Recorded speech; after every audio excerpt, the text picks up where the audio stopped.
আমি দিনে 1 ঘন্টা দেখলেই যথেষ্ট। আজে বাজে না বকে আমাকে নিচ্ছ কিনা বলো। না কেন? তোমাকে নিলে মহিলা ক্লায়েন্টগুলো হারাবো, কিন্তু পুষিয়ে যাবে, পুরুষ ক্লায়েন্ট বাড়বে। হাসলো রানা। বলল, তাতে আমার ক্ষতি?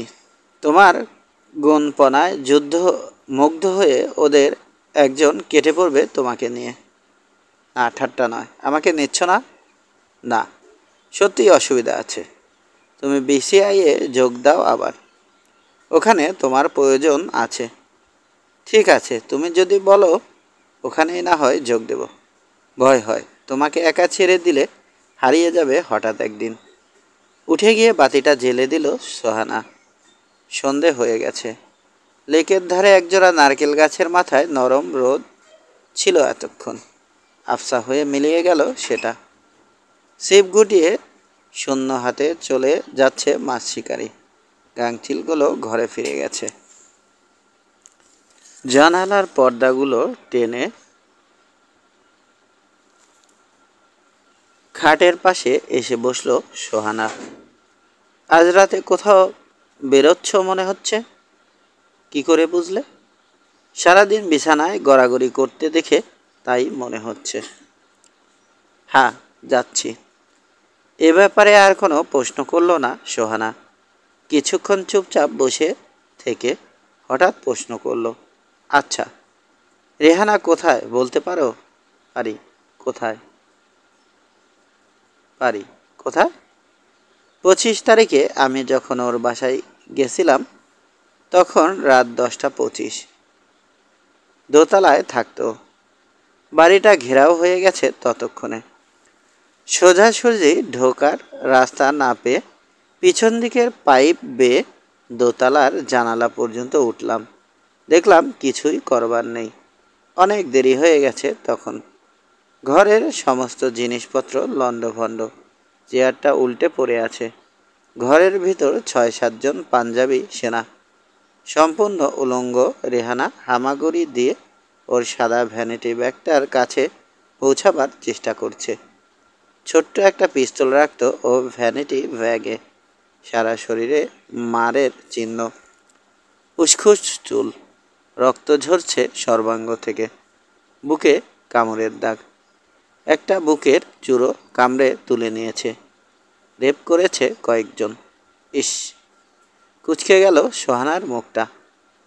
দরাম করে লাথি মারল একজন ওর পিছন দিকে। লাথির ধাক্কায় ব্যাগটার কাছে পৌঁছে গেল সে। পিস্তলটা বেরও করলো, কিন্তু ঠিক তখনই পাশ থেকে বেয়নেট চার্জ করলো একজন ওর তলপেটে। একটানে চিরে দিল পাজরা পর্যন্ত। আরেকজন স্টেন গানের পুরো একটা ম্যাগাজিন নিঃশেষ করলো ওর উপর। তারপর মরা রেহানার মুখের উপর। ওহ, থামো প্লিজ। রানার মুখ চেপে ধরল সোহানা। 2 গাল বেয়ে পানি পড়ছে অঝরে। 2 হাতে মুখ ঢেকে বসে রইল 1 মিনিট। তারপর হঠাৎ আসছি বলে বেরিয়ে গেল সে ঘর থেকে দ্রুত পায়ে। কিন্তু মুখে হাত চাপা দিয়ে তো আর চিন্তা থামানো যায় না। জলজান্ত ভাসছে সব ছবি রানার চোখের সামনে। না, কিছুই করতে পারেনি রানা। কাজ শেষ করার সাথে সাথেই ঘর ছেড়ে চলে গেছে পাক সেনারা। কার্নিশ বেয়ে ব্যালকনির রেলিং টপকে যখন ও রেহানার ঘরে পৌঁছেছে, তীব্র কর্ডাউটের গন্ধ সারা ঘরে। তখনও উত্তপ্ত রেহানার মৃতদেহ। রাইটিং টেবিলে একটা অসমাপ্ত দরখাস্ত। কলমটা পড়ে আছে পাশে খোলা। ছুটির দরখাস্ত। ছুটি চাইছিল নাসরিন রেহানা রানার কাছে। বিছানার দুধসাদা চাদরটা দিয়ে ঢেকে দিয়েছিল রানা রক্তাক্ত মৃতদেহটা। মেজর জেনারেলের শেষ আদেশ পালন করতে পারেনি সে। বাঁচাতে পারেনি রেহানাকে। 9 মাসে অসংখ্য পাক সেনাকে হত্যা করেছে। তবু মনে হয় উপযুক্ত প্রতিশোধ নিতে পারেনি সে রেহানার মৃত্যুর। 25-এর সারাটা রাত রাস্তায় রাস্তায় ঘুরেছে রানা ব্যারিকেডের পর ব্যারিকেড ডিঙিয়ে। নিজ চোখে দেখেছে পাঞ্জাবিদের নির্বিচার হত্যা, গণহত্যা। নিজ চোখে দেখেছে রাজারবাগের পুলিশ আর পিলখানার ইপিআর নিধন। খুন চেপে গেছে মাথায় জগন্নাথ হল হত্যাকাণ্ড দেখে। কিন্তু পাকিস্তান আর্মির ক্ষমতা সম্পর্কে পূর্ণ ওয়াকেফাল সে। এখন বিচ্ছিন্নভাবে বাধা দিলেই অনর্থক মৃত্যু। এদের উচিত শিক্ষা দেওয়ার সময় আসেনি এখনো। ভোর রাতে পৌঁছেছিল রানা মেজর জেনারেলের বাড়িতে। রাহাত খানের ভয়ঙ্কর দর্শন, কালো হাউন্ডটা মরে পড়ে আছে সিঁড়ির উপর। দেয়ালের গায়ে মেশিনগানের গুলির দাগ। বাড়ির ভেতরটা ধ্বংসস্তূপ। জ্বালিয়ে দেয়া হয়েছে স্টাডি রুমটা। প্রত্যেকটা ঘরে গ্রেনেড ফাটানো হয়েছে। মেজর জেনারেলের ৩০ বছরের পুরানো ব্যাটম্যান শমশেরকে পাওয়া গেল ডাইনিং রুমে। হৃৎপিণ্ডের কাছে ৩ ইঞ্চি গর্ত এফোর ওপর হয়ে গেছে। বেসিনের নিচের ড্রেন পর্যন্ত চলে গেছে রক্তের স্রোত। শুকায়নি এখনো। থকথকে হয়ে জমে রয়েছে জায়গায় জায়গায়। মেজর জেনারেলকে পাওয়া গেল না কোথাও। টেলিফোনের কাছে কার্পেটের উপর কয়েক জায়গায় রক্তের ছোপ। শেষরে টেনে নিয়ে যাওয়ার চিহ্ন। এক পাটি স্লিপার। রানার উপহার দেয়া রনসন লাইটারটা পাওয়া গেল দরজার কাছে পাপোশের কিনারে। আর পাওয়া গেল রক্তে ভেজা দুমড়ানো একটা সাদা রুমাল। রুমালের কোণে সোহানার নিজ হাতে সেলাই করা দুটো ইংরেজি অক্ষর, আর কে। জন্মদিনের প্রেজেন্টেশন। মাথার মধ্যে ঘূর্ণিঝড় চলল কয়েক সেকেন্ড। ঘুরছে মাথাটা। কেমন যেন শূন্য মনে হচ্ছে সব কিছু, সব নিরর্থক। মিথ্যে কথা বলল কেন বুড়ো? কেন বলল আমার জন্যে ভেবো না, আমি ঠিকই থাকব? প্রশ্নটা মনের মধ্যে উদয় হওয়ার সাথে সাথেই উত্তর পেয়ে গেল রানা। শেষ পর্যন্ত নিজের কথা ভাবেনি মানুষটা, রেহানার কথা ভেবেছে। অধীনস্থ কর্মচারীদের প্রতি দায়িত্ব পালন করেছে। ৩০ জনকে টেলিফোনে সাবধান করে দেওয়ার জন্যে অন্তত ৩০টা মিনিট ব্যয় করেছে মেজর জেনারেল রাহাত খান। পালিয়ে গিয়ে নিজের প্রাণ রক্ষা করেনি। টনটন করছে রানার বুকের ভিতরটা। কেন জানি জ্বলছে চোখ দুটো। বালি ঢুকেছে নাকি? টপ টপ পানি পড়ছে খালি। ঝাপসা হয়ে যাচ্ছে সব কিছু। কাঁধের উপর হাতের স্পর্শ। ঝট করে ঘুরে দাঁড়ালো রানা। সোহেল দাঁড়িয়ে। চোখ দুটো জবা ফুলের মতো লাল, পাপড়ি ভেজা। জোর করে মুখে হাসি টেনে আনলো সোহেল। কাঁদছিস কেন রে শালা? মেয়ে মানুষ নাকি তুই? তুই কাঁদছিস কেন? উত্তর দিল না সোহেল। মুখ ঘোরালো। টপ টপ করে 2 ফোঁটা গরম পানি পড়ল রানার বাহুর উপর। না, সোহেল ও কাঁদছে না। ওরা কাঁদবে কেন? ওরা তো ট্রেন্ড এসপিওনাজ এজেন্ট, মানুষ হত্যা করার নিষ্ঠুর যন্ত্রবিশেষ। ভোর হয়ে আসছিল। সোহেল বলল, চল পালাই। এখানে থাকা নিরাপদ নয়, চল। অনিশ্চিত ভবিষ্যতের পথে পা বাড়ালো অকুতূহল 2 বন্ধু। প্রতিশোধ নেবে ওরা। 8। ঢাকার কোনো একটি অভিজাত এলাকায় লেকের পাড়ে একটি দ্বিতল বাড়ি। কোনো একটি বিদেশি মিশনের কোনো একজন অতি উচ্চপদস্থ কর্মকর্তার বাসস্থান। বাড়িটা সুরক্ষিত। উঁচু দেয়ালের উপর কাঁটাতারের বেড়া। বাইরে থেকে দেখলে বোঝার উপায় নেই যে 2000 ভোল্টের ভয়ঙ্কর বিদ্যুৎ প্রবাহ চলেছে ওই তারগুলোর মধ্যে। বিদ্যুৎ সরবরাহ করা হয় মাটির তলায় একটি ঘরে রাখা শক্তিশালী জেনারেটর থেকে। নিঃশব্দে কাজ করে জেনারেটর, কাজেই সন্দেহের কোনো অবকাশ নেই। দোতলার একটা লম্বা হলঘর। জরুরি অধিবেশন চলেছে সে ঘরে। লম্বা লম্বা 3টি সারিতে সাজানো চেয়ারে বসেছে 10 জন করে, মোট 30 জন। বিভিন্ন ধরনের বিভিন্ন বয়সের লোক। বেশিরভাগই বাঙালি, কিন্তু অবাঙালিও আছে কয়েকজন। কয়েকজন কয়েকজনের শরীরের কাঠামো ও চুলের ছাট দেখলেই পরিষ্কার বোঝা যায় পাকিস্তান আর্মির লোক। হলের শেষ প্রান্তে একটা ছোট্ট ডায়াসের উপর চেয়ার টেবিল নিয়ে বসে আছেন সভাপতি মাওলানা একরামুল্লাহ। মাওলানা সাহেব বাঙালি, এলোমেলো মাথার চুল, থুতনিতে এক মুঠো দাড়ি, হলদেটে চোখ দুটো উদ্ভ্রান্ত, গোঁড়ামি ও ধর্মান্ধতা ঠিকরে বেরোচ্ছে সে চোখ থেকে, কিন্তু সেই সাথে প্রকাশ পাচ্ছে বজ্রকঠিন সংকল্প। একজনেরই বোঝা যায় এই লোক এক নজরেই বোঝা যায় এই লোক প্রয়োজন বোধে নিষ্ঠুরতার চরমতম পর্যায়ে চলে যেতে বিন্দুমাত্র দ্বিধা করবে না। সভাপতির পাশের চেয়ারটিতে উপবিষ্ট বাড়িটির বিদেশি ভাড়াটিয়া। এই লোক পৃথিবীর বৃহত্তম ও হীনতম স্পাই সংস্থার পঞ্চম ব্যক্তি।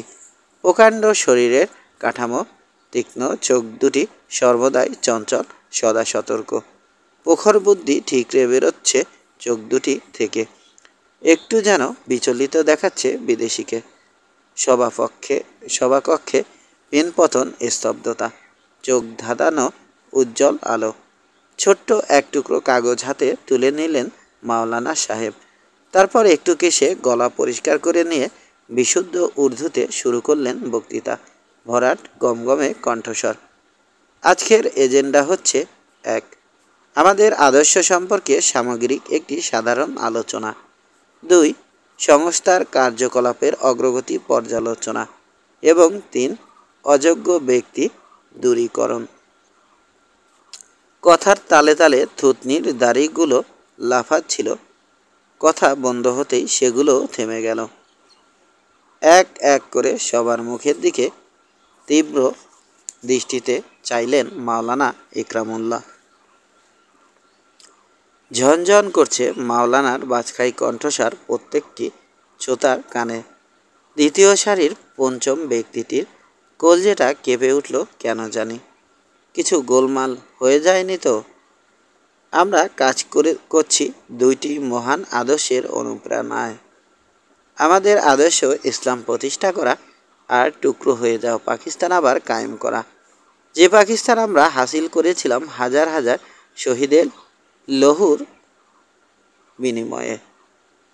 কায়েদ আজম মোহাম্মদ আলী জিন্নার সেই পাকিস্তান এইভাবে ভেঙে টুকরো করার অধিকার কারো নেই। পাকিস্তান এক এবং অখণ্ড, টিকে থাকার জন্যই জন্ম হয়েছিল এর। সমস্ত হীন চক্রান্তের বিরুদ্ধে রুখে দাঁড়িয়েছি আমরা। হিন্দুস্তানি ব্রাহ্মণদের বিষাক্ত প্রভাব থেকে পূর্ব পাকিস্তানের মুসলমান ভাইদের রক্ষা আমরা করবই। নির্লজ্জ হিন্দুস্তানি হামলার মুখে আমাদের বীর সেনাবাহিনী আত্মসমর্পণ করতে বাধ্য হয়েছেন ঠিকই, কিন্তু আমরা বেঁচে আছি, মুক্ত আছি। সারা পূর্ব পাকিস্তানে বিভিন্নভাবে জড়িয়ে আছেন আমাদের কয়েক লক্ষ মুজাহিদ। ইমান, একতা ও শৃঙ্খলার আদর্শে মহিয়ান। আদর্শের জন্যে প্রয়োজন হলে হাসি মুখে শাহাদত বরণ করবেন তারা, তবু পরাজয় বরণ করবেন না। আমাদের কাজ হচ্ছে তাদের সংঘবদ্ধ করা, অনুপ্রাণিত করা। আপনারা জানেন আমাদের বন্ধু রাষ্ট্রের সময় উপযোগী সাহায্যের ফলে অস্ত্রশস্ত্রের অভাব আমাদের নেই, কিন্তু এই অস্ত্রশস্ত্র যথাস্থানে ঠিকমতো সরবরাহ করতে হবে। প্রতিটি শহর, প্রতিটি মহকুমা, প্রতিটি থানা, এমনকি প্রতিটি গ্রামে গড়ে তুলতে হবে আমাদের আন্দোলন ও প্রতিরোধ কেন্দ্র। সামনে আমাদের কাজ অনেক, শত্রু অনেক, কিন্তু সময় কম। নাম নেহাত বাংলাদেশ সরকারের ভালো করে গুছিয়ে বসবার সুযোগ দিলে চলবে না। শিশু অবস্থাতেই শেষ করে দিতে হবে এইসব হিন্দুস্তানীয় দালালদের। পশ্চিম পাকিস্তানি ভাইদের সাথে সরাসরি ওয়্যারলেসে যোগাযোগ রয়েছে আমাদের। তারা বুদ্ধি দিয়ে, উপদেশ দিয়ে সাহায্য করছেন। বিদেশের বন্ধু রাষ্ট্রগুলোরও সব রকমের সাহায্য আমরা পাচ্ছি ঠিকই, কিন্তু নিজেদের কাজ করতে হবে আমাদের নিজেদেরই। ভাই সব, আমাদের কাজ বিভিন্নমুখী। প্রথম কাজ নিজেদেরকে শক্তিশালী ও সংহত করা।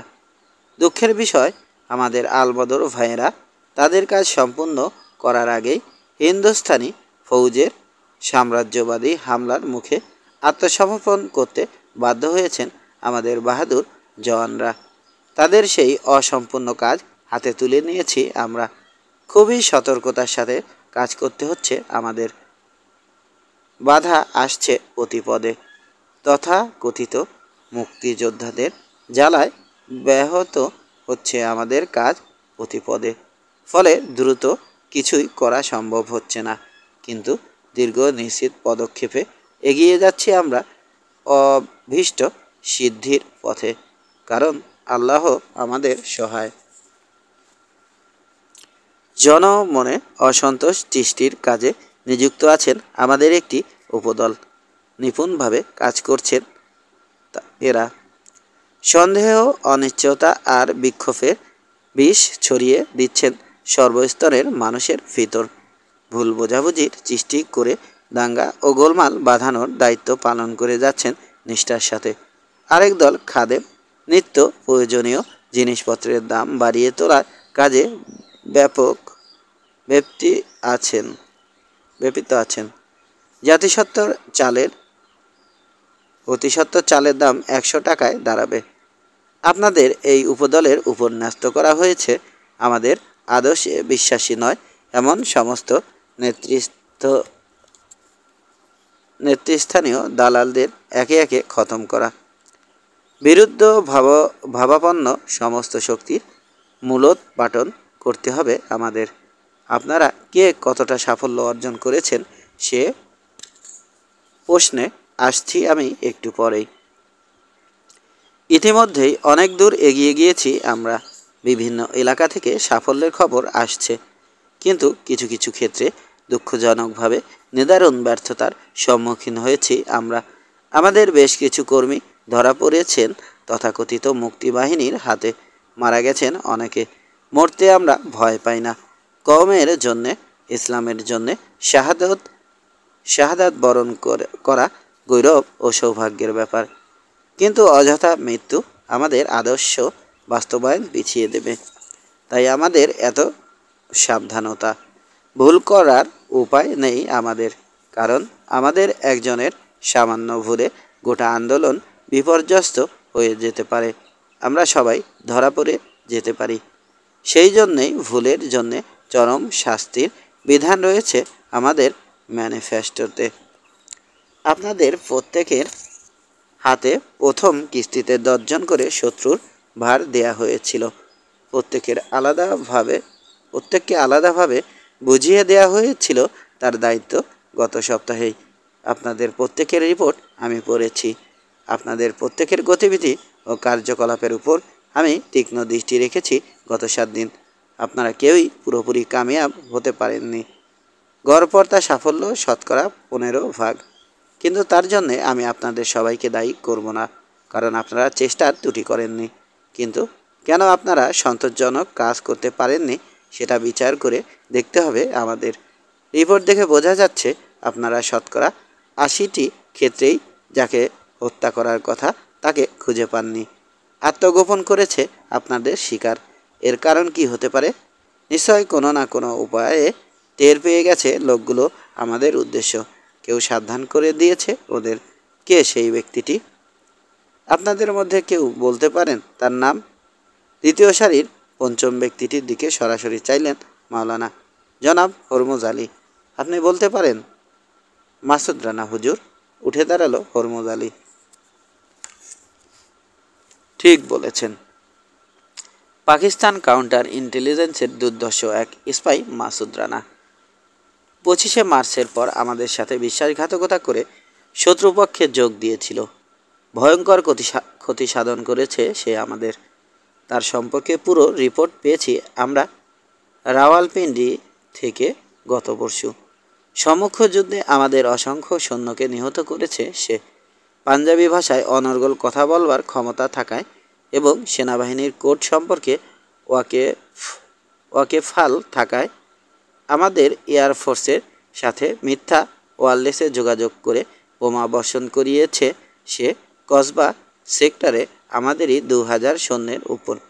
আমাদের বাহিনীর অনেকগুলো গুরুত্বপূর্ণ অভিযান ব্যর্থ করে দিয়েছে সে এসপিওনাজের মাধ্যমে গোপন তথ্য সংগ্রহ করে। বহুবার কৌশলে ফাঁদে ফেলেছে সে পাক বাহিনীকে। অতর্কিত আক্রমণে ছিন্নভিন্ন করে দিয়েছে আমাদের বীর জওয়ানদের। এবং আপনাদের জানা আছে, শেষকালে আমাদের এই গোপন সংস্থাতেও ঢুকে পড়েছিল সে। আমরা যখন টের পেয়ে ওকে বন্দি করবার চেষ্টা করলাম, তখন খালি হাতে 3 জনকে হত্যা করে আমাদের কিছু কাগজপত্র ও তথ্যসহ পালিয়ে যায় সে। সেই সাবধান করে দিয়েছে অন্যান্য বিশ্বাসঘাতক দালালদের। কয়েক সেকেন্ড চুপ করে থাকলেন মাওলানা ইকরামুল্লাহ। তেমনি দাঁড়িয়ে রয়েছে হরমুজ আলী। তাকে বসতে বলা হয়নি। কেমন এক অস্বস্তিতে ছেয়ে গেল তার মনটা। আবার মুখ খুললেন মাওলানা। লোকটা ভয়ঙ্কর, তাই তার মৃত্যুদণ্ড দিয়েছি আমি, এবং হত্যার ভার দিয়েছিলাম জনাব হরমুজ আলীকে। 2 বার ব্যর্থ হওয়ার পরও তাকে আমি আরেকটি সুযোগ দিয়েছিলাম। জনাব হরমুজ আলী, আপনি কি তাকে হত্যা করতে পেরেছেন? জি হুজুর, কাল রাত 11:15টায়। সেসব আপনার রিপোর্টে আমি দেখেছি। আপনি সবাইকে বলুন কিভাবে হত্যা করলেন তাকে। পূর্ণ বিবরণ পেশ করুন এই সভায়। হাঁপ ছেড়ে বাঁচল হরমুজ আলী। অযোগ্য লোক দূরীকরণ বলতে তাকে বোঝানো হয়নি তাহলে, বরং তার সাফল্যকে সবার সামনে তুলে ধরে অন্যান্য সবাইকে উৎসাহিত ও অনুপ্রাণিত করতে চান মাওলানা। সম্পূর্ণ প্ল্যান খুলে বলল হরমুজ আলী। কীভাবে ফাঁদ পেতেছিল তার পুঙ্খানুপুঙ্খু বিবরণ দিল। এবারের অধিকর্তা আদর্শের জন্যে কেবল সতীত্ব নয়, প্রাণ পর্যন্ত দিতে প্রস্তুত। এমন একটি মেয়ে সংগ্রহ করে দেয় তাকে, তথা জাতিকে চিরকৃতজ্ঞতা পাশে আবদ্ধ করেছেন।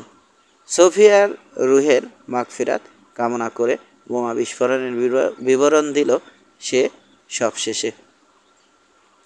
সবাই অভিভূত হয়ে গেল এমন একটি সাফল্যের কাহিনী শুনে। হাত তুললেন মাওলানা। সভাকক্ষে আবার পিনপতন, স্তব্ধতা। মাসুদ রানা ও সেই জানানা একসাথে মারা গেছেন? প্রশ্ন করলেন মাওলানা। জি হুজুর, 1:30টার সময় গিয়ে আমি নিজ চোখে লাশ দুটো দেখে এসেছি। বেশ করেছেন। একটা বেল বাজালেন মাওলানা। স্ট্যান্ড হাতে একজন প্রহরী এসে দাঁড়ালো দরজার সামনে। হাত নেড়ে কিছু একটা ইশারা করলেন তাকে মাওলানা। মাথা ঝাঁকিয়ে সেলাম জানিয়ে চলে গেল সে। কিন্তু যে 2 জনকে বোমাটা ফিট করার জন্যে পাঠিয়েছিলেন তারা কোথায়? ওদের খুঁজে পাচ্ছি না হুজুর। আমার সাথে দেখা করার কথা ছিল, কিন্তু কেন যেন গা ঢাকা দিয়ে আছে ওরা। হয়তো দেখা। থেমে গেল হরমুজ আলী মাওলানা সাহেবের অসহিষ্ণুভাবে হাত নাড়তে দেখে। ওদের সাথে একটু পরেই দেখা হবে আপনার, জনাব হরমুজ আলী। ওরা বেহেশতে আছেন। আপনি ওদেরই লাশ দেখে এসেছেন কাল রাতে। বজ্রপাত হলো যেন ঘরের মধ্যে। চমকে গেল হরমুজ আলী। হা হয়ে গেল মুখটা। ঘরের সবাই অবাক হয়ে গেছে এই মন্তব্যে। ঢোক গিলবার চেষ্টা করল হরমুজ আলী। শুকিয়ে গেছে জিভ। কোনো মতে বলল, হুজুর যা বলছেন তা যদি সত্য হয়, আমার কথার সত্যতা সম্পর্কে সন্দেহ আছে নাকি আপনার? ফালতু কথা বলি না আমি। একমাত্র আল্লাহ তাআলার অস্তিত্বের বিষয়টি ছাড়া বিনা প্রমাণে কিছুই বিশ্বাস করি না। নিশ্চিত না হয়ে কোনো সিদ্ধান্ত গ্রহণ করি না। আমার ধারণা ছিল এ কথা আপনার জানা আছে। আমি ঠিক সেভাবে। থেমে গেল হরমুজ আলী। 2 জন প্রহরী ঢুকলো ঘরে সোফিয়াকে নিয়ে। হাত দুটো পিছমোড়া করে বাঁধা, চুল উস্কো খুস্কো, ঠোঁট দুটো সুই সুতো দিয়ে সেলাই করা, কাপড় ছিঁড়ে গেছে জায়গায় জায়গায়। সেই ফাঁক দিয়ে নির্যাতনের চিহ্ন দেখা যাচ্ছে সারা গায়ে। ঠেলতে ঠেলতে সোজা ডায়াসের উপর নিয়ে আসা হলো সোফিয়াকে। বিস্ফারিত চোখে চেয়ে রইল হরমুজ আলী। চিকন ঘাম দেখা দিয়েছে ওর কপালে। এই জানানাই মারা গিয়েছিল মাসুদ রানার সাথে? শান্ত কণ্ঠে প্রশ্ন করলেন মাওলানা। কিছু একটা বলতে চেষ্টা করলো হরমুজ আলী, কিন্তু আওয়াজ বেরোলো না গলা থেকে। থরথর করে কাঁপছে ওর সর্বাঙ্গ। আতঙ্কিত চোখে চেয়ে রয়েছে মাওলানার দিকে। আজ সকাল 10টায় ধরা পড়েছে এই জানানা। আজিমপুরে। একে যিনি কাজে নিযুক্ত করেছিলেন তিনিই ধরেছেন। পাশের চেয়ারে বসা সাইমনের দিকে ঘাড় নেড়ে ইঙ্গিত করলেন মাওলানা। মাসুদ রানা কোথায় তা জানা যায়নি এর কাছ থেকে অনেক চেষ্টা করেও। কথা যখন বলবেই না তখন ঠোঁট সেলাই করে জবান বন্ধ করে দেয়া হয়েছে এর। এতক্ষণ সবার উদ্দেশ্যে কথা বলছিলেন মাওলানা, এবার সরাসরি চাইলেন হরমুজ আলীর দিকে। আশা করি আমার কথার সত্যতা সম্পর্কে আর কোনো সন্দেহ নেই আপনার মনে। বারবার 3বার সুযোগ দিয়েছি আমি আপনাকে জনাব হরমুজ আলী। আপনি 3বারই বিফল হয়েছেন, যার ফলে আমাদের এই উপদলের সাফল্যের পরিমাণ দাঁড়িয়েছে শতকরা মাত্র 15 ভাগ। আপনি শাস্তির জন্য প্রস্তুত? আরেকবার ঢোক গিলে শুকনো কণ্ঠে বলল হরমুজ আলী। আর একটা সুযোগ? দুঃখিত, আগেই বলেছি ভুল করবার উপায় আমাদের নেই। একটু ভুল হয়ে গেলেই অনেক ক্ষতি হয়ে যায়, সেই জন্যেই কঠোর শাস্তির ব্যবস্থা। আপনার ভুলে অনেক ক্ষতি হয়ে গেছে আমাদের ইতিমধ্যেই। যদি সম্ভব হতো আপনাকে কেবল দায়িত্ব থেকে অপসারণ করেই আমরা ক্ষান্ত থাকতাম, কিন্তু দায়িত্ব জ্ঞানহীন লোকদের এমনিতে বিদায় দিলে গোপন সংস্থা বিপদগ্রস্ত হতে পারে। শুধু চোখ দুটো উপড়ে কানের পর্দা ফাটিয়ে আর জিভ কেটে নিয়ে আপনাকে কানা কালা বোবা করে ছেড়ে দিতে পারলেও আমি যার পর নাই খুশি হতাম, কিন্তু সেটা সম্ভব নয়, কারণ তাহলেও আপনার লেখার ক্ষমতা থেকে যাচ্ছে এবং আপনার কাছ থেকে আমাদের এই সংস্থার পক্ষে ক্ষতিকর বা বিপজ্জনক তথ্য বেরিয়ে যেতে পারে। কাজেই আপনাকে আল্লাহ পাকের নামে কোরবানি দেয়াই স্থির করা হয়েছে। লা ইলাহা ইল্লাল্লাহু মুহাম্মাদুর রাসূলুল্লাহ। জবেহ করবেন হাফেজ আলী মনসুর। পাথরের মূর্তির মতো দাঁড়িয়ে আছে হরমুজ আলী, যেন শুনতে পাচ্ছে না কিছুই। ভুরু নাচিয়ে ইঙ্গিত করলেন মাওলানা। দুই পাশ থেকে দুইজন চেপে ধরল হরমুজ আলীর 2 হাত, টেনে নিয়ে গেল একটা অন্ধকার কুঠুরির দিকে। হাফেজ আলী মনসুর প্রকাণ্ড একটা গরু জবাই করা ছুরি হাতে চললেন পিছন পিছন। এতক্ষণে ব্যাপারটা বুঝতে পেরে প্রায় আটকে উঠল বিদেশি agent. Oh no, that's inhuman. মাওলানা সাহেব তার কাঁধে একটা মোলায়েম হাত রাখলেন মমতা ভরে, বললেন, it will set A glaring example my dear. আতঙ্কিত দৃষ্টিতে চেয়ে রইল সবাই অন্ধকার ঘরটার দিকে। 3 ওয়াটের একটা লাল আলো জ্বলে উঠল ঘরটায়। ঝটপটির আওয়াজ এলো ও ঘর থেকে।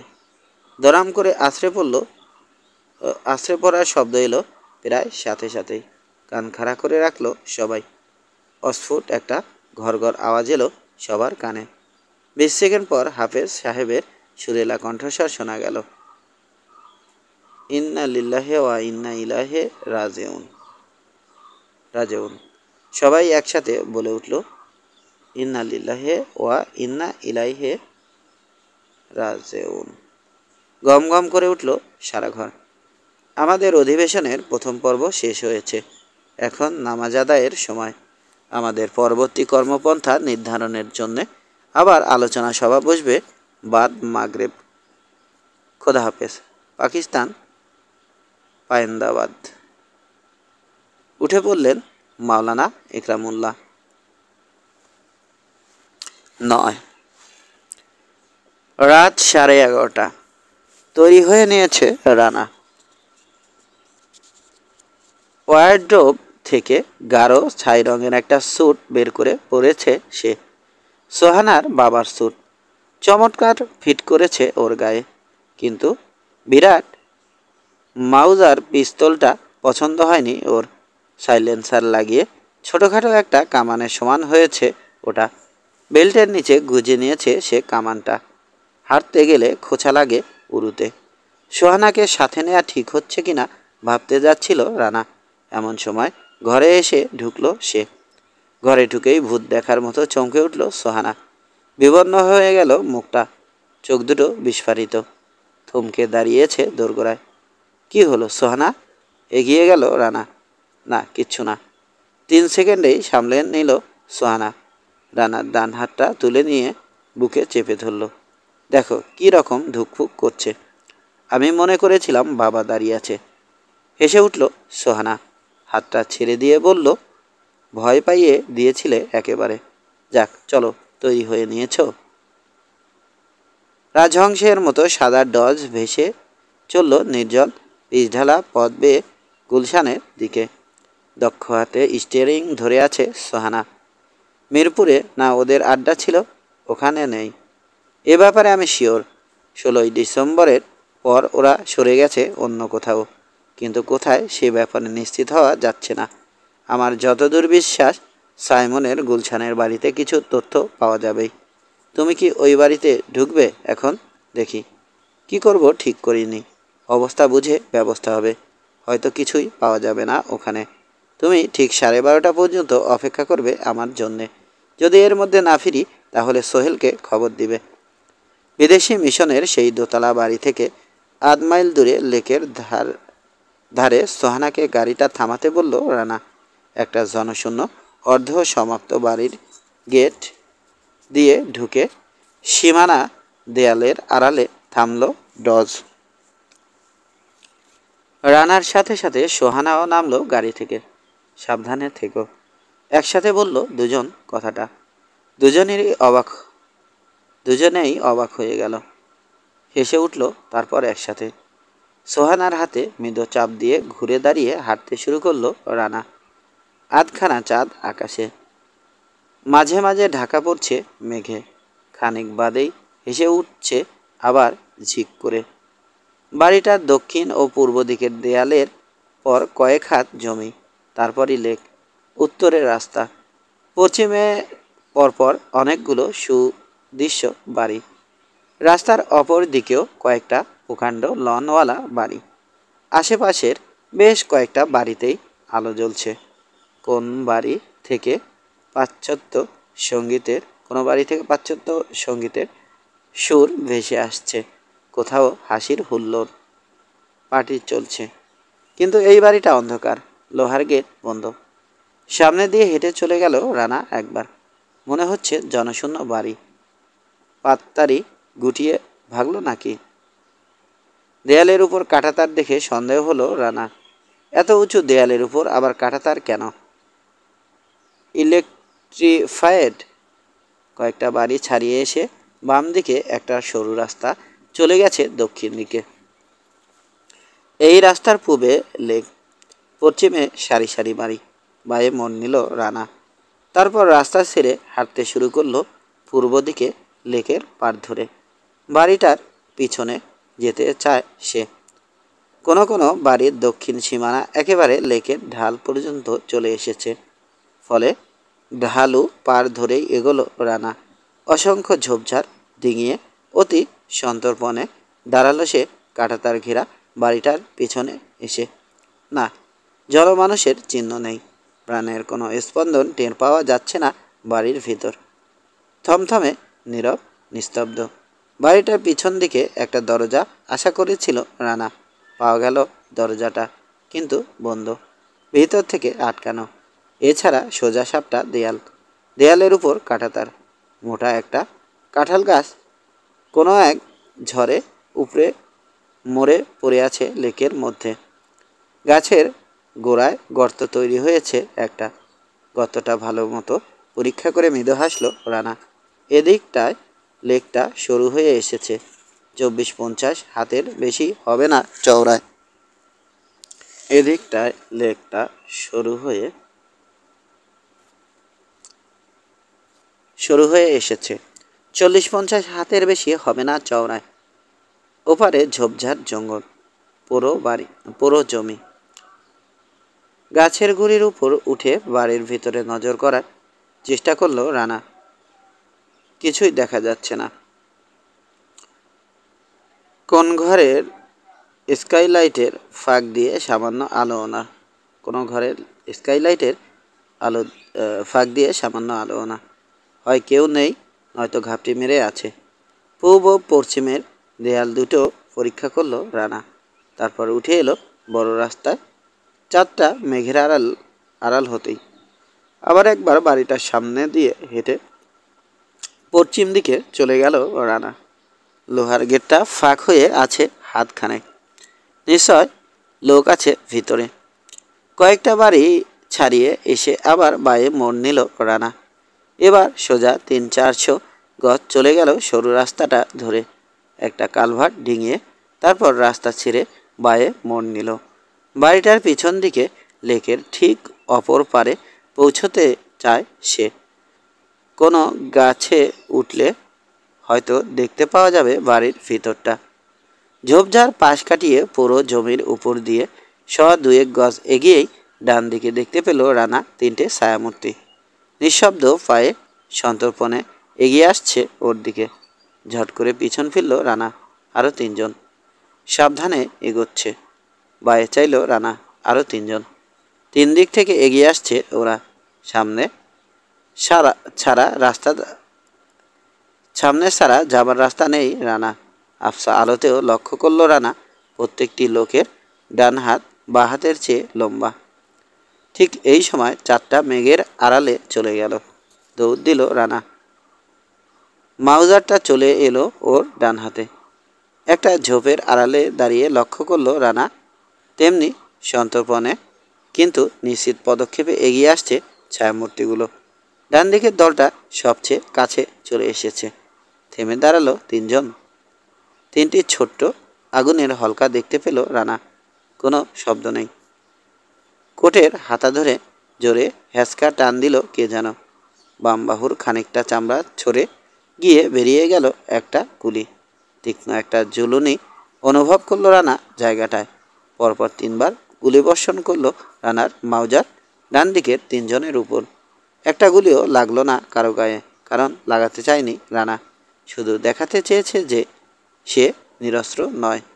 কাজ হলো এতে। চট করে শুয়ে পড়ল ডান দিকের ৩জনেই। সাবধান হয়ে গেছে বাকি দুটো দলও। একটা ঝোপের আড়াল থেকে দুটো আগুনের হলকা দেখা গেল। দুটো গুলি রানার ১০ হাত দূরে পড়ল ঝোপের গায়ে। কাপটি মেরে রইল রানা কয়েক সেকেন্ড। চারটা বেরিয়ে আসছে মেঘের আড়াল থেকে।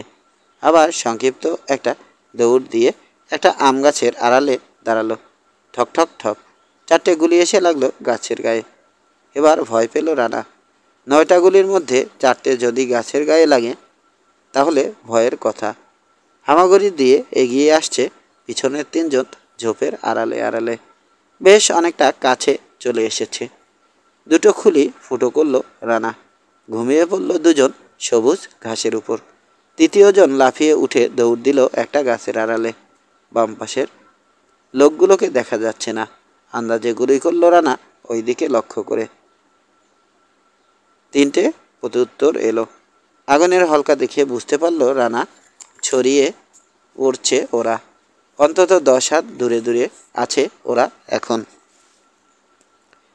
চাঁদটা আরেকবার মেঘের আড়ালে যেতেই দৌড় দিল রানা সামনের দিকে। ঘাড় ফিরিয়ে দেখল ওরাও দৌড়াচ্ছে পেছন পেছন।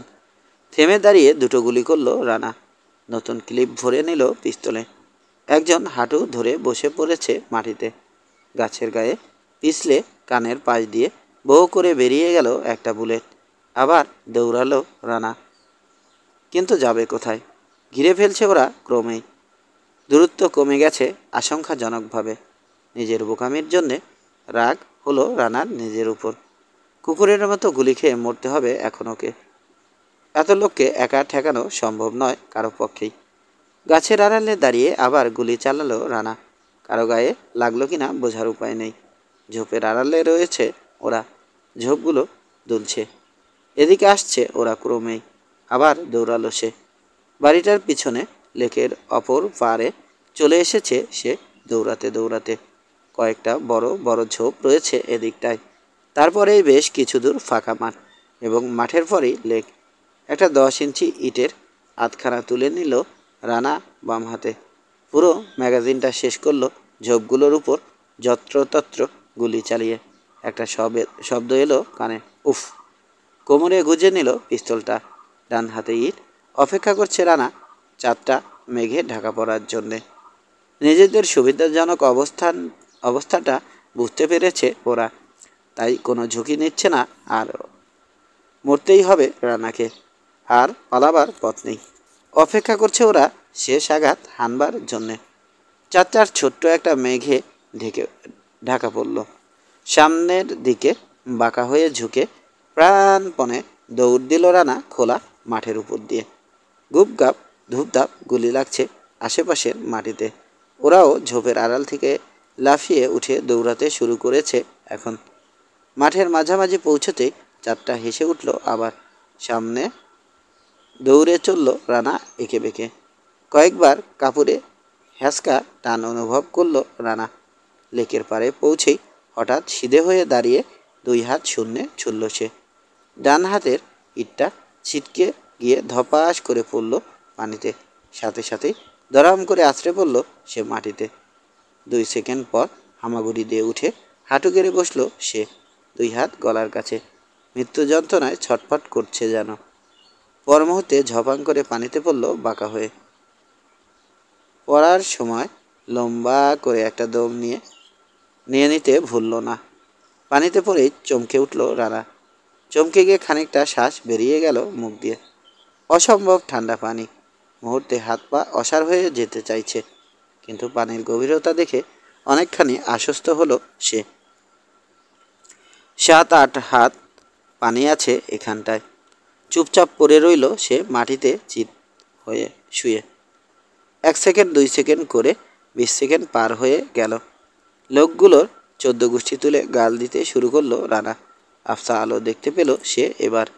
টর্চ জেলে জায়গাটা পরীক্ষা করছে ব্যাটারা এখন। বড় বড় দুটো বুদবুদ ছাড়ল রানা।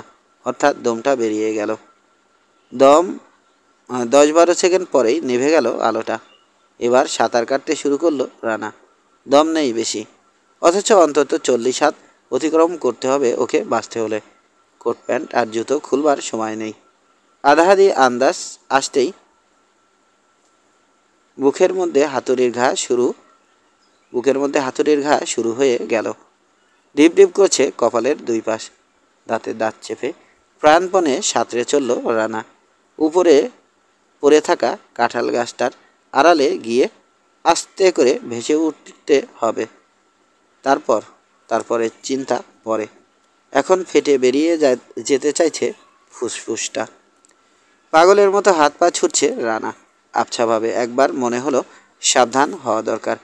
পানির নিচে কাঁঠাল গাছের কোনো চোখা ডালের খোঁচা লেগে চোখ কানা হয়ে যেতে পারে। আফসাভাবে চেষ্টা করলো সে একটু বায়ে কাটার, কিন্তু তীর আর আসছেই না। অক্সিজেনের অভাবে নিস্তেজ হয়ে এসেছে দেহটা। হাত পা চলতে চাইছে না। তীব্র তার উপর শীত। অসম্ভব ঠান্ডায় জমে যাবার জোগাড়। এবার মস্তিষ্কের আদেশ আর পালন করতে পারছে না হাত পা। কয়েক সেকেন্ডের জন্যে জ্ঞান হারালো রানা। ধীরে ধীরে তলিয়ে যাচ্ছে সে। কয়েক ঢোক পানি খেল সে নিজের অজান্তেই। হঠাৎ জ্ঞান ফিরে পেয়ে সচেতন হলো সে আবার। প্রাণ বাঁচানোর স্বাভাবিক তাগিদে স্বয়ংক্রিয় যন্ত্রের মতো চলতে শুরু করলো আবার হাত পা। ধীরে ধীরে এগোচ্ছে দেহটা, কিন্তু আর কত দূর। চোখ দুটো ঠিকরে বেরিয়ে যেতে চাইছে কোটর থেকে। ঘোলাটেভাবে নানান রকম উদ্ভট চিন্তা চলতে থাকলো ওর মাথার মধ্যে। টুকরো টুকরো নানান ঘটনা মনে পড়তে শুরু করলো। মৃত্যুর আগে এরকম নাকি হয় শুনেছে সে। গাল দিল রানা নিজেকে। চালিয়ে যা উল্লুক, বাঁচতেই হবে। আরও জোরে শুয়োর, আরও জোরে। হঠাৎ রানার মনে হলো ঠিক পথেই যাচ্ছে তো সে, নাকি ঘুরে গিয়ে লম্বালম্বিভাবে সাঁতরে চলেছে সে অনবরত। নইলে এখনও ওপারে পৌঁছাচ্ছে না কেন সে? ঠিক এমনি সময় মাটি ঠেকলো হাতে। ঢালু হয়ে উপরে উঠে গেছে। কিছু দূর উঠেই চমকে গেল রানা। দপ করে নিভে গেল সমস্ত উৎসাহ। আলো, পানির উপর আলো, দুটোই সমান ভাবল রানা। পানির নিচে থাকলে নিশ্চিত মৃত্যু, উপরে উঠলেই বুলেট। উঠে এলো রানা উপরে। কিচ্ছু দেখতে পাচ্ছে না সে চোখে। ফুঁপিয়ে উঠে শ্বাস নিল ফুসফুসটা। জোরে আওয়াজ হলো। ঠেকাতে পারল না সে চেষ্টা করেও। প্রতি মুহূর্তে আশা করছে সে চাঁদি ফুটো করে ঢুকবে একটা বুলেট। একটাই যথেষ্ট। একটু কেঁপে উঠবে শরীরটা, তারপরে স্থির হয়ে যাবে। বোকামির প্রতিফল। এই পরিণতির জন্যে সম্পূর্ণ দায়ী করলো সে নিজেকেই। কিন্তু বুলেট এলো না। আধ মিনিট দাঁড়িয়ে দাঁড়িয়ে হাঁপাবার পর দৃষ্টিশক্তি ফিরে পেল রানা। কোথায় কাঁঠাল গাছ, কোথায় সেই দেয়াল, কাঁটাতার ও বিদ্যুৎ প্রবাহ দিয়ে যেটাকে দুর্ভেদ্য করা হয়েছে? নির্জন একটা ঘরের মধ্যে এসে হাজির হয়েছে সে। 60 পাওয়ারের একটা শেডবিহীন বাল্ব জ্বলছে ঘরের মধ্যে। একটা গুঞ্জন ধ্বনি আসছে কানে। গায়ে চিমটি কাটল রানা। কই, ঘুমিয়ে তো নেই। কিছুতেই তীরে পৌঁছাচ্ছিল না কেন বুঝতে পারল এবার রানা। এসকেপ রুট, সুড়ঙ্গ কেটে লেকের সাথে যোগ করা হয়েছে। সেই সুড়ঙ্গ বেয়ে চলে এসেছে সে ভুল করে দেয়ালের তলা দিয়ে বাড়ির ভিতর। সাবধানে পানি থেকে উঠে এলো রানা উপরে। ঘরটা মাটির নিচে, দুটো দরজা, দুটোই ওপাশ থেকে বন্ধ। একটা দরজায় কান পেতেই বুঝতে পারল রানা ওপাশে জেনারেটর চলছে। আরেকটা দরজায় কান পাতল সে। কিছুই বোঝা গেল না। দরজাটা টেনে ফাঁক করার চেষ্টা করলো, একটুও ফাঁক হলো না। ওপাশ থেকে বল্টু তোলা। খুঁজে খুঁজে একটা ছোট্ট ফাঁক পেয়ে সেখানে চোখ রাখলো রানা। ঘরের যেটুকু অংশ চোখে পড়ল লোক দেখতে পেল না সে। শুধু একটা দামি ওয়্যারলেস সেট দেখা গেল টেবিলের উপর। এবার এই ঘরটার চারদিকে ভালো করে খুঁজতে গিয়ে আকাশের চাঁদ পেল রানা হাতে। Aqua lung. কাঁচা মাটির দেয়ালের গায়ে একটা তাক মতো কাটা রয়েছে। তার মধ্যে একজোড়া মুখোশ, 2 জোড়া ফিলিপার আর 2টো অক্সিজেন সিলিন্ডার। হাতঘড়ির দিকে চাইল Rana. Automatic, all proof, Rolex. এত চুবানি খাওয়ার পরও সমানে টিকটিক করে চলেছে একই তালে। 12:15। 15 মিনিটের মধ্যে সোহানার কাছে পৌঁছাতে না পারলে হুলস্থুল কাণ্ড বাঁধিয়ে বসবে সে। কাজেই দ্রুত সিদ্ধান্ত নিল রানা। টের পেয়ে যাওয়ার সম্ভাবনা আছে, তবু এছাড়া আর কোনো উপায় নেই। 2টো ফিলিপার পরে নিল সে 2 পায়ে। অক্সিজেন সিলিন্ডারে স্টাফ পরে নিল। মুখোশ পরে অক্সিজেন অ্যাডজাস্ট করে নিয়ে নেমে পড়ল সে পানিতে। পানির নিচ দিয়ে 1.5 গজ গেলেই ধরতে পারবে সে সোহানাকে সময় মতো। কিন্তু পাওয়া যাবে তো ওকে? 10। নিষিদ্র অন্ধকার। রাত 2:30। গভীর ঘুমে ঘুমিয়ে রয়েছে রানা দোতলার সেই ঘরটায়। শীতে ঠকঠক করে কাঁপতে কাঁপতে ঠিক সময় মতোই পৌঁছেছিল সে গাড়ির কাছে। গাড়ির হিটার অন করে দিয়েও কাঁপুনি বন্ধ হয়নি রানার। ঘরে ফিরে কাপড় ছেড়ে আউন্স 3 ব্যান্ডি আর গরম 1 কাপ কফি খেয়ে 10 মিনিটের মধ্যে মাউজারটা সম্পূর্ণ খুলে মুছে পরিষ্কার করে তেল দিয়ে আবার জোড়া লাগিয়েছে সে। তারপর ঢুকেছে লেপের তলায়। 5 মিনিটেই ঢলে পড়েছে গভীর নিদ্রায়। খুট করে শব্দ হলো একটা। মুহূর্তে পরিপূর্ণ সজাগ হয়ে চোখ মেলল রানা। বালিশের নিচ থেকে নিঃশব্দে বেরিয়ে এলো পিস্তল ধরা হাতটা। বিপজ্জনক কাজ করে সে। দিনে রাতে ঘুমে জাগরণে যে কোনো সময় আক্রমণ আসতে পারে ওর উপর। ঘটতে পারে মৃত্যু। তাই ঘুমের মধ্যেও নিজের অজান্তেই ডান হাতটা রাখা থাকে ওর বালিশের নিচে পিস্তলের বাটে। আওয়াজটা এসেছে বাথরুমের ভিতর থেকে। দরজাটা ভেজানো, কিন্তু বল্টু খোলা। আলগোসে নেমে গেল রানা খাট থেকে। নিঃশব্দ পায়ে এগিয়ে দেয়াল ঘেঁষে দাঁড়ালো বাথরুমের দরজার পাশে। 10 সেকেন্ড। ধীরে ধীরে খুলে যাচ্ছে এবার দরজাটা। রুদ্ধ শ্বাসে পাথরের মূর্তি হয়ে দাঁড়িয়ে রইল রানা।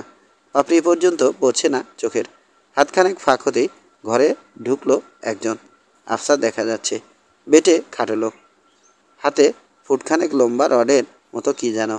বিছানার দিকে এগোচ্ছে পায়ে পায়ে। বিদ্যুৎ বেগে বাম হাতে পেঁচিয়ে ধরল রানা লোকটার গলা। পিস্তলটা ঠেকালো ওর জুলফির কাছে। কোক করে আচমকা একটা শব্দ বেরোলো তার গলা থেকে। লোকটার থুতনির গিজগিজে দাড়ি বিচ্ছে রানার হাতে। খবরদার, টু শব্দ করলেই খুলি উড়িয়ে দেব, চাপা কণ্ঠে বলল রানা। কণ্ঠ মনিটা নড়ে উঠল। কি যেন বলতে চায় লোকটা, কিন্তু গলা দিয়ে শব্দ বের করতে পারছে না। টেনে নিয়ে চলল রানা ওকে বাতির সুইচের দিকে। খুবই হালকা শরীর লোকটার। টেনে নেয়ার ফাঁকে রানার হাতের চাপ একটু ঢিল হতেই আত্মকণ্ঠে বলে উঠল, আমি গিল। গেছি রে বাবা। গিলটি মিয়া স্যার।